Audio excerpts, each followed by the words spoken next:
के लिए इतने में पासा पलट गया। बोले भगवान विष्णु रक्षा करो। शंकर भगवान बोले भगवान विष्णु को बुला रहा तो मैं क्या करूं। भगवान शंकर वही देने लगे, वो और डूबने लगा। भगवान विष्णु ने अपने वाहन गरुड़ को तैयार किया।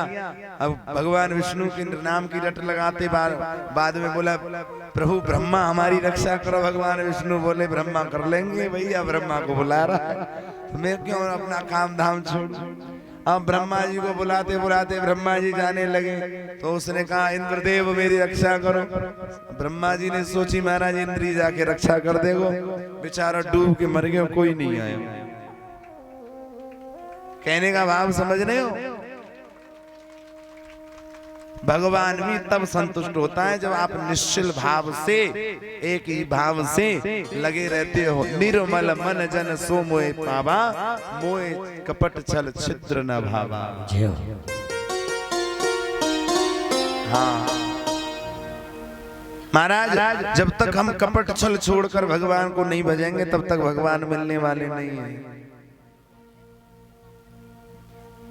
मन क्रम बचन छाड़े चतुराई, मन क्रम बचन छाड़े चतुराई, मन क्रम बचन छाड़े चतुराई, मन क्रम बचन छाड़े चतुराई।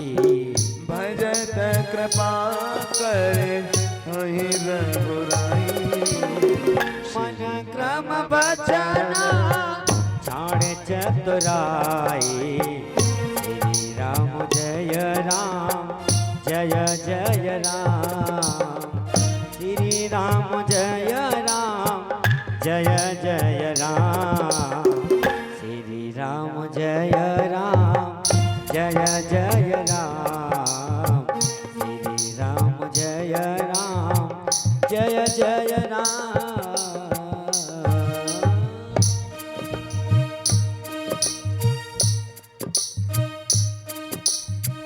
बिना इन रघुपति बिना अनुराग, मिलहीन रघुपति बिनु अनुराग, मिलहीन रघुपति बिना अनुराग, मिलहीन रघुपति बिनु अनुराग। किए जोग जप ज्ञान विरागा, श्री राम जय राम जय जय राम, श्री राम जय राम जय जय राम। जोर से बोलना पड़ेगा राधे राधे, और जोर से बोलना पड़ेगा राधे, और जोर से बोलो ना राधे राधे। आप वैसे बड़े अच्छे हो, ध्यान से कथा सुन रहे हो हैं। एक बार और जोर से बोलो राधे राधे। भगवान वेद व्यास जी समझाते हैं राजन, इस प्रकार भगवान समझा रहे हैं।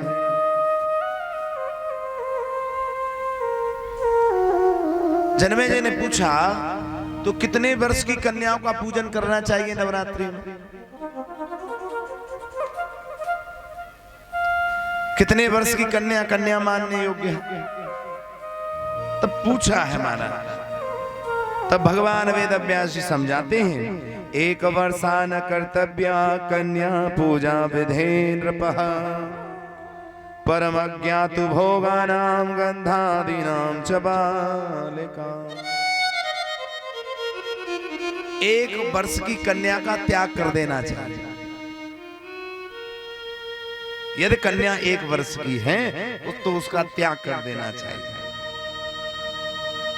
महाराज 1 वर्ष की अवस्था वाली कन्या नहीं लेनी चाहिए, क्योंकि वो कन्या गंध और भोग आदि पदार्थों से स्वाद से बिल्कुल अनभिज्ञ रहती है।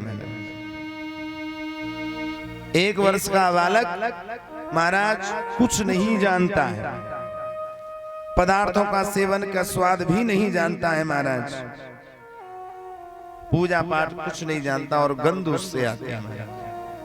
1 वर्ष की कन्या का त्याग कर देना चाहिए। फिर कितने वर्ष की?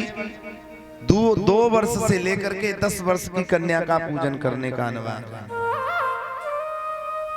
2 वर्ष की कन्या से लेकर के 10 वर्ष की कन्या तक का नवरात्रि में पूजन करना चाहिए।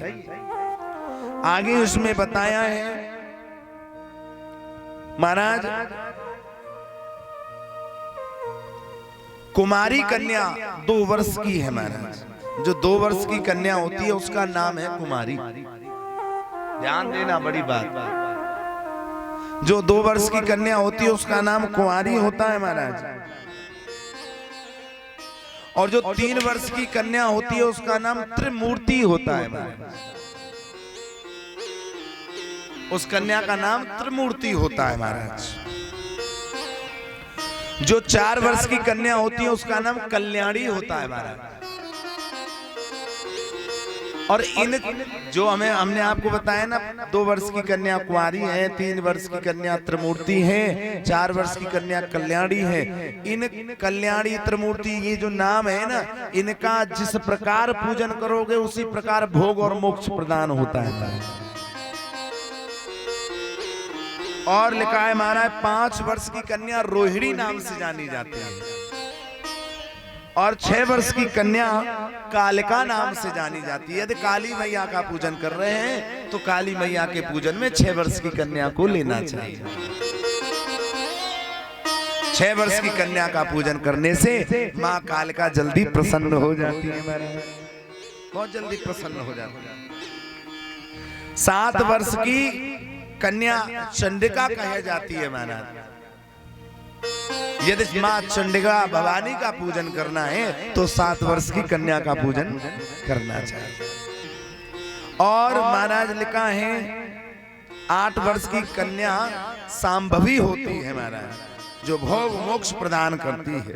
9 वर्ष की कन्या दुर्गा होती है, जिसे माँ दुर्गा को संतुष्ट करना है वो 9 वर्ष की कन्या को अपने घर पे भोजन करावे।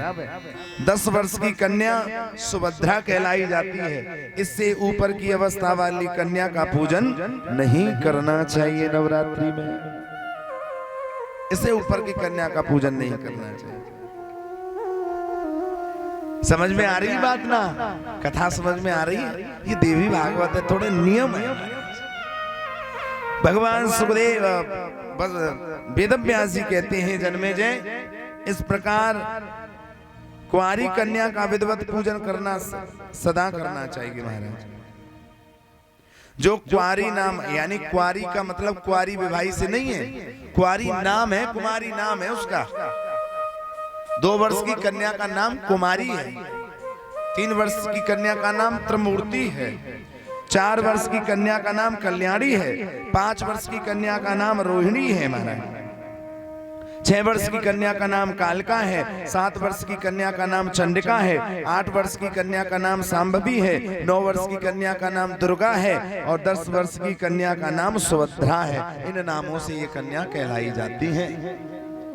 लेकिन विशेष कर बताया है कि 2 वर्ष की कन्या जो कुमारी कन्या है उसका पूजन करने का अति विधान है और बहुत बड़ा फल भी है महाराज, बहुत बड़ा फल। और बहुत अच्छी प्रकार से भगवान वेदव्यास जी कहते हैं कि कुमारी पूजताम कुर्याद दुख दारिद्र्य नाशनम शस्त्रुक्षयम धनायुष्यम बलम वृद्धि करोति वे। इसमें लिखा है जो कुमारी नाम की कन्या को पूजता है तथा जो मानता है और अपने आप को चरणों में निवेदित करता है, उसके घर से भय, दुख और दारिद्र्य दूर हो जाता है। जो 2 वर्ष की कन्या का पूजन करता है वह शस्त्रों का क्षय, धन, आयु तथा बल की वृद्धि होती है। अब किसी को धन की वृद्धि चाहिए, आयु की वृद्धि चाहिए, दुख दारिद्र्य दूर हो जाए तो नवरात्रि में 2 वर्ष की कन्या का पूजन करें। आगे भगवान वेदव्यास जी कहते हैं जन्मे सुनो, जो 3 वर्ष की कन्या है ना त्रिमूर्ति, यदि उसका पूजन करते हैं तो धर्म, अर्थ, धर्म, काम और मोक्ष की पूर्ति होती है, धन धान्य होता है और पुत्र पौत्र आदि की वृद्धि होती है। जो 3 वर्ष की कन्या का पूजन करता है नवरात्रि में, वो निर्वंशी नहीं होता, उसके घर पुत्र या पुत्री अवश्य प्रकट होती है। ऐसा भगवान वेदव्यास जी का वाक्य है महाराज देवी भागवत। जिसे पुत्र या पुत्री की इच्छा हो, 3 वर्ष की कन्या का नवरात्रि में विधिवत पूजन करे महाराज, तो निस्संदेह उसको पुत्र या पुत्री प्राप्त होती है। सत्यम सत्यम वदाम्यहम्, ये सत्य है महाराज। पुराण के किसी वाक्य को असत्य न समझे। जो पुराण के किसी वाक्य को असत्य समझता है वो मानो पुराण का अपमान करता है। और हम जो आपको जो कथा सुना रहे हैं वो यथार्थ सुना रहे हैं, इसमें बीच में कोई लगेज नहीं है। जैसी है वैसी आपको परोस रहे हैं महाराज। और महाराज आगे लिखा है, महाराज समझाते हैं आगे कि जो 4 वर्ष की कन्या है जिसका नाम कल्याणी है, वो संपूर्ण कामनाएं पूर्ण करती हैं और विद्या, विजय, राज और सुख की कामना जो रखता है उसे 4 वर्ष की मां कल्याणी रूप में पूजन करना चाहिए। जिसे राज्य का सुख भोगना है, जो वैभवी बनना चाहता है, जो यशस्वी बनना चाहता है और जो धन धान्य से युक्त होना चाहता है, अथवा जो विद्या में निपुण होना चाहता है, उसे मां कल्याणी की पूजा करनी चाहिए। 4 वर्ष की कन्या का पूजन करें नवरात्रि में। और जो शत्रुओं का नाश करने के लिए, शत्रु पर विजय प्राप्त करने के लिए, महाराज शत्रु का दमन करने के लिए, अपितु ऐश्वर्य प्राप्त करने के लिए जो पूजन करता है, वह 5 वर्ष की कालिका माता का पूजन करे। महाराज जो धन ऐश्वर्य की अभिलाषा रखता है, सर्व सुखी होना चाहता है, उसे महाराज चंडिका मैया की पूजा करनी चाहिए महाराज। और कह रहे हैं राजन सुनो कि पूजयच्छाम्भवीं नित्यं नृपसंमोहनाय च दुख दारिद्र्य नाशाय संग्रामे विजयाय च। क्रूर शत्रु के विनाश एवं उग्र कर्म की साधना के निमित्त परलोक में सुख पाने के लिए माँ दुर्गा नाम का पूजन करना चाहिए। माँ दुर्गा का पूजन करें 9 वर्ष की कन्या का। और महाराज जो दुख दारिद्र्य का नाश करने के लिए और हर क्षेत्र में विजय और कुशलता पाने के लिए उसे सांभवी अर्थात 10 वर्ष की कन्या का पूजन करना चाहिए। बोलिए दुर्गा मैया की जय। आई रुतमत वाली,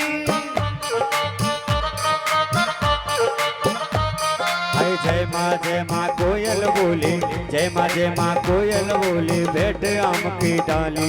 अरे ऊंचे ऊंचे पर्वत भवन सुनेरा, अरे ऊंचे ऊंचे, अरे ऊंचे ऊंचे पर्वत ये भवन सुनेरा है।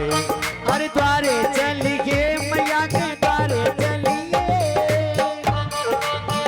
मैया के द्वारे चलिए, अरे द्वारे चलिए मैया के द्वारे चलिए, द्वारे चलिए मैया के द्वारे चलिए।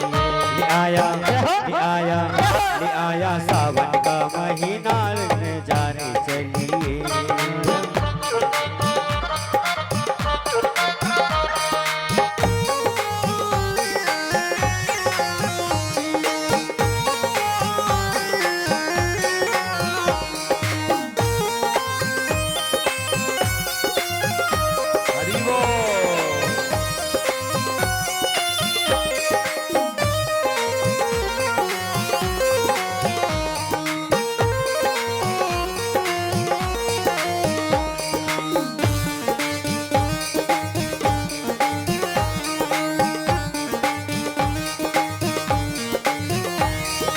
द्वारे चलिए मैया के द्वारे चलिए, द्वारे चलिए मैया के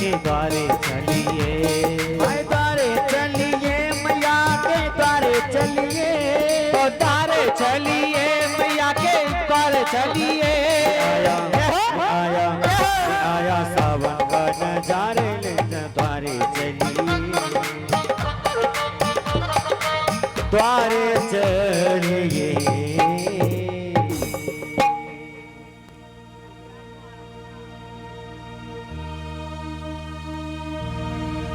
बोली बांके बिहारी लाल लाल की जय। जय जय श्री राधे श्याम। जोर से बोलो राधे राधे, और जोर से बोलो राधे राधे, और जोर से बोलो राधे राधे राधे राधे।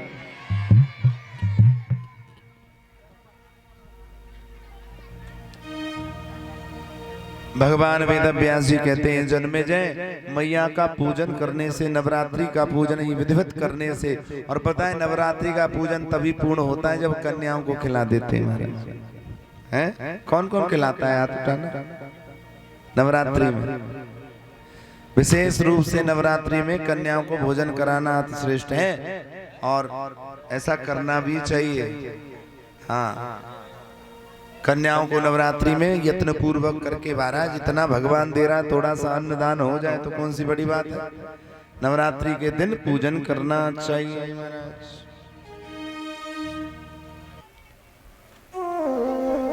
कन्याओं का पूजन का विधान अष्टमी को भी है, नवमी को भी है महाराज। अष्टमी को भी कन्या पूजन कर सकते हैं, नवमी को भी कन्या पूजन कर सकते हैं।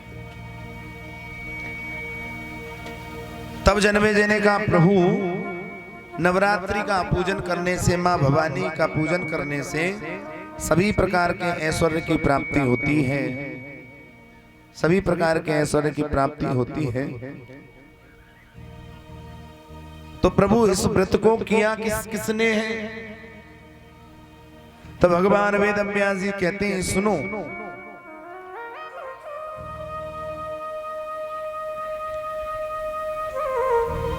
कि पुरा का शिष्य दुणे दीनोदनहीन दुखदिता, कुटुंबी चावत करेश कौशलेन प्रसत।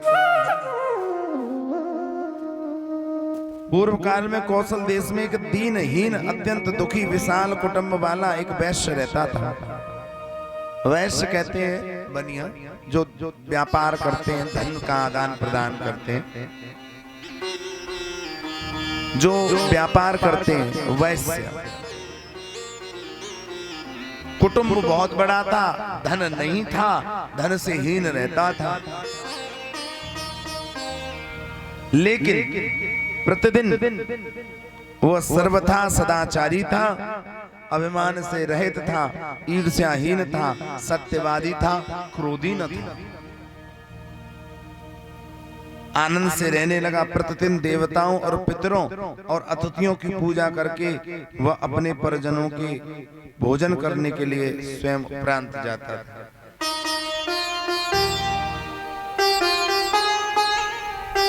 कितना बड़ा भक्त था। पहले देवताओं को और पितरों को, और जो द्वार पर अतिथि आ जाए उसका सत्कार करके फिर उसका पूरा परिवार भोजन कर लेता था, तब स्वयं करता था, स्वयं खाता था, स्वयं भोजन करता था। इतना बड़ा परिवार उसका, कुटुंब बहुत बड़ा कुटुंब था महाराज। इस प्रकार कुछ समय बीतने पर महाराज गुणों के कारण उसका नाम सुशील पड़ गया, क्योंकि उसका नाम ही, उसके गुण इतने सुशील थे महाराज, उसका नाम सुशील पड़ गया, और सुशील नाम से वो जाना गया महाराज, हर जगह जाना। एक दिन उस सुशील नामक वैश्य ने, व्यापारी ने एक ब्राह्मण के पास जाकर के आग्रह किया, निवेदन किया महाराज कि भीभूदेव कृपां कृत्वां वद स्वाद महामते, कथं दारिद्र्यनाशं स्यादिति ते मे निश्चयेन वे। एक महाबुद्धिमान सर्वगुण संपन्न ब्राह्मण से कहा, हे देवता, आज मुझ पर कृपा करके एक मुझे बात बताइए, कोई ऐसा उपाय बताओ मेरे घर का दुख दारिद्र्य नष्ट हो जाए।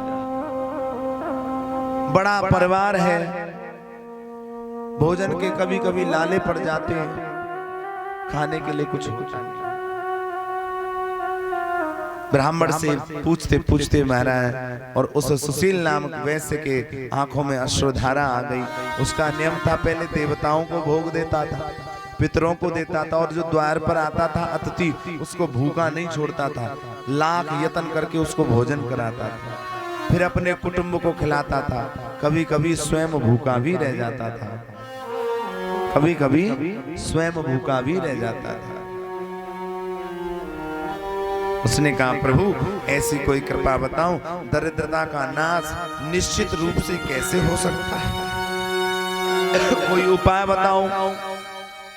हे मानद, हे ब्राह्मण, मुझे धन की अभिलाषा तो नहीं है, किंतु हे ब्राह्मण आप जानते हो मैं आपसे कोई ऐसा उपाय पूछ रहा हूं जिससे मेरे कुटुंब का भरण पोषण हो जाए, केवल पोषण करने के लिए धन प्राप्त हो जाए। उसने कहा, मुझे धन की इच्छा तो नहीं है, लेकिन इतना धन तो हो जाए मेरे द्वार पर कोई आए वो भूखा ना जाए। मैं देवताओं का पितरों का रोज पूजन करता हूँ, मेरे रोज के पूजा पाठ में विघ्न न आए। जब धन ही नहीं रहेगा तो मैं किससे पूजा करूंगा, सामग्री कैसे एकत्रित करूंगा, क्या करूंगा मैं। हे ब्राह्मण देव ऐसा कोई उपाय बताओ। सुशील नाम वैश्य ने चरणों में गिर करके ब्राह्मण से आग्रह किया, ऐसा कोई उपाय, ऐसी कोई पूजा बताओ जिससे मेरे घर में इतना धन तो हो जाए। हे ब्राह्मण मैं तुम्हें बात क्या बताऊं अपने दुख की, मैं तुम्हें अपने दुख की बात बताता हूं कि विसर्जतो यतोगे हाथ गतो बालो रुधन्मतया, रोते हुए बालकों को मैंने अपने घर से निकाल दिया है।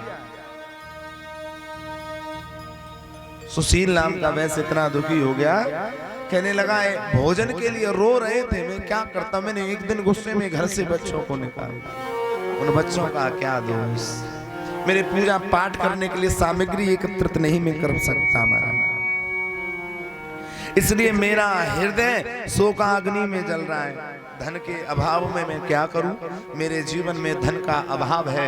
यदि धन थोड़ा सा आ जाए, मैं ये नहीं चाहता मुझे उतना धन मिलता रहे, काम चलता रहे, जिससे मैं देवताओं की पूजा कर सकूं, अतिथियों की पूजा कर सकूं, अपने घर का लालन पोषण कर सकूं।